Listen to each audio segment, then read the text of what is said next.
मुझे लगा मुझे भी एक विधायक के तौर पे अपनी बात रखनी चाहिए, क्योंकि मैंने इस विषय की तैयारी नहीं की तो बहुत ज़्यादा तकनीकी बात मुझे नहीं समझ में आई। मगर एक तकनीकी बात जो मुझे समझ में आई वो ये है कि अफसरों को ये कहा गया है कि आप फाइल पे कुछ भी उल जुलूल लिखिए, कोई भी कुतर्क डालिए, सरकार की पॉलिसी को रोकिए।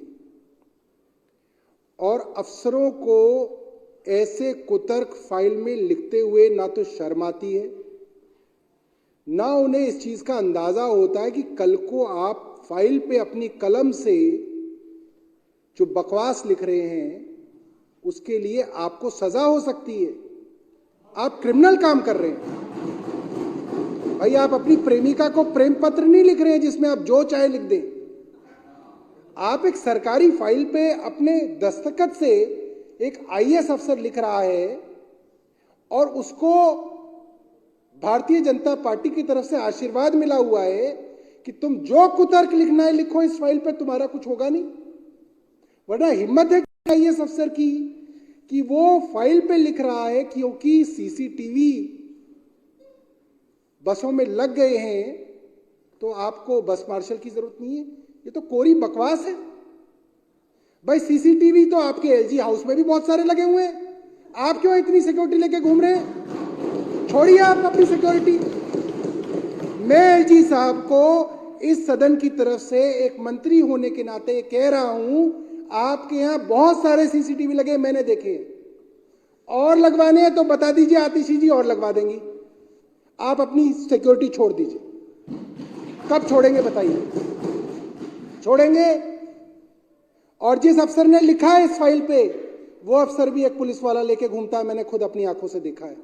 वो क्यों लेके घूम रहा है?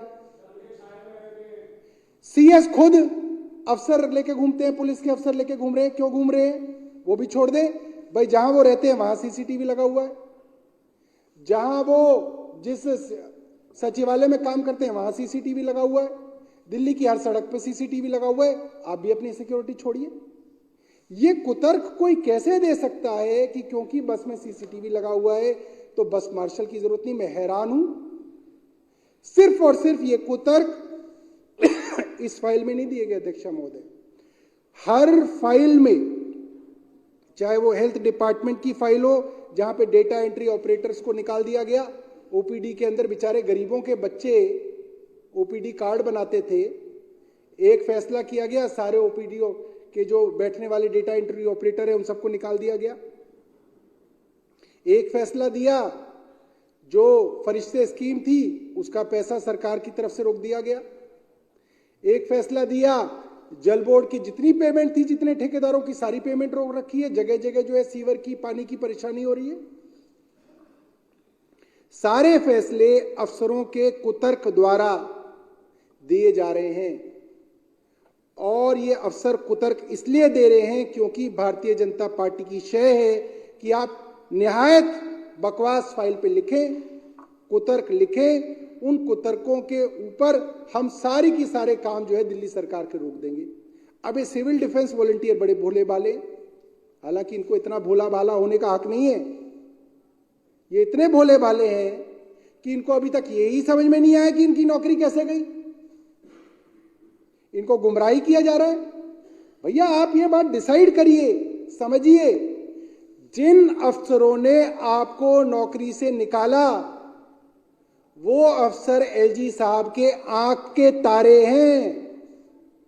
ये मैं पूरे विश्वास से और पूरी अथॉरिटी से कह रहा हूं। क्यों? जिस ट्रांसपोर्ट सेक्रेटरी ने इन गरीबों को निकाला उस ट्रांसपोर्ट सेक्रेटरी को एलजी साहब ने अपना प्राइवेट सेक्रेटरी बना लिया, प्रिंसिपल सेक्रेटरी टू एलजी बना लिया सबके सामने। तो एलजी के आंख के तारे हुए ना, ब्लू आइड बॉय हुए। दूसरे अफसर रेवेन्यू सेक्रेटरी हैं अश्विनी कुमार, उनको भी एलजी जो है अपने साथ रखते हैं।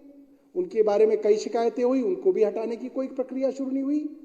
तो जो अफसर दिल्ली सरकार के कामों में रोड़ा अटका रहे हैं, चाहे वो फाइनेंस सेक्रेटरी हो एसी वर्मा जी, चाहे वो रेवेन्यू सेक्रेटरी हो अश्विनी कुमार, चाहे वो ट्रांसपोर्ट सेक्रेटरी हो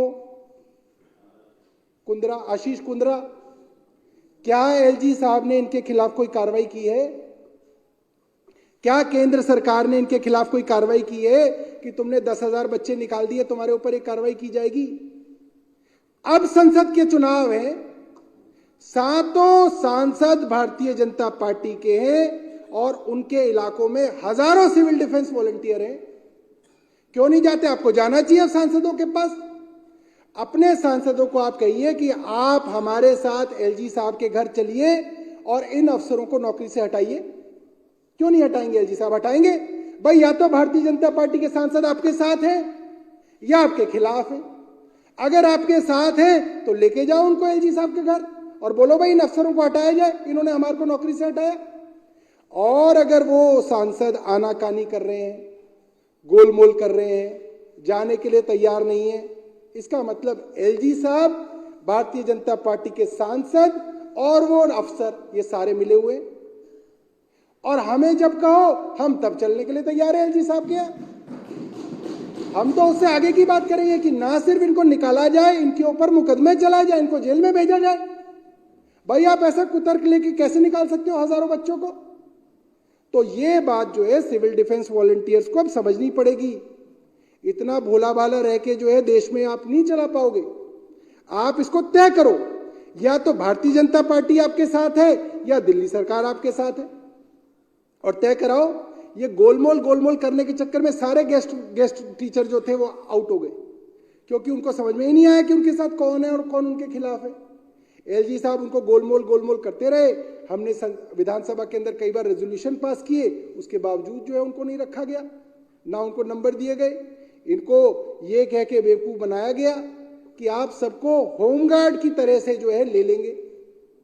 और जब होमगार्ड की भर्ती निकाली है तो उसके अंदर जो है इनको कोई तरजीह नहीं दी गई है, मात्र मुझे लग रहा है छोटा सा 5 नंबर इनको दे दिए गए, उससे इनका कुछ नहीं होगा। ज्यादातर ये जो सिविल डिफेंस वॉलंटियर है इनकी उम्र ज्यादा हो गई, ये तो अप्लाई भी नहीं कर पाएंगे उसके अंदर, उसमें क्वालिफिकेशन डाल दी गई है। तो ये जो है सिर्फ और सिर्फ जो है सिविल डिफेंस वॉलंटियर्स को गुमराह किया गया, इनको बेचारों को बेरोजगार किया गया और इनको फिर वहां पे धरने पे बिठा दिया गया। नहीं भाई तुम जो सेक्रेटेरिएट के सामने बैठ के धरना दो। और बेचारे देते भी रहे, बट उससे होगा क्या? जहां पे पावर है आपको उसके ऊपर जो है दबाव डालना पड़ेगा। ये आपने मुझे मौका दिया अध्यक्षा महोदय, मैं तैयारी से नहीं आया था, बट मेरा बड़ा मन था कि मैं इस बात पे अपनी बात रखूं। आपने मुझे मौका दिया और आप बहुत अच्छी लग रही हैं आज इस कुर्सी पे, आपको बहुत बहुत बधाई।